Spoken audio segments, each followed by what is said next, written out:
شفت يا عم فريرة المكسب سهل ازاي؟ سهل جدا جدا جدا. لما بتبدأ صح هتلعب صح وهتكسب كمان مكسب كويس ومرتاح، وعلى فرقة كبيرة زي نادي المصري. عشان لعيبة نادي الزمالك ومدرب نادي الزمالك النهارده كانوا مركزين وكانوا رجالة وكانوا ناويين على المكسب، وده بسبب اللي حصل من فريق وادي دجله في اخر ماتش نادي الزمالك في الدوري، بسبب الهزيمه اللي زعلتنا كلنا من وادي دجله 2-1. يمكن النهارده ما اقدرش اقول مين هو نجم نادي الزمالك، الفرقه كلها كانت نجوم، الفرقه كلها تاخد 10 من 10، من اول محمد صبحي لحد عدي الدباغ اللي بهنيه باول اهدافه مع نادي الزمالك. ان شاء الله يستمر ويجيب اهداف في كل ماتشات نادي الزمالك. لعيب راس حربه بجد وبيتحرك كويس، بس بينقص عدي الدباغ اللمسه الاخيره.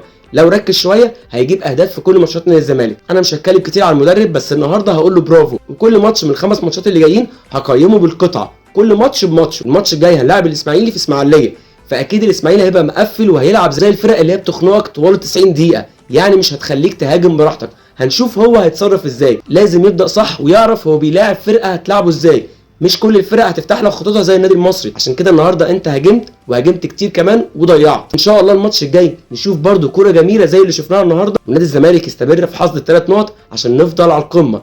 طول ما انت على القمه كل الفرق هتعمل لك حساب، وكل اللي بيطاردك هيخاف منك وهيقع كمان ومش هيعرف يعطلك. مبروك نادي الزمالك، ان شاء الله الاستمراريه عشان نطمن ان بقى عندنا فريق بينافس على الدوري عشان نرجع تاني للمشاركه في دوري الابطال.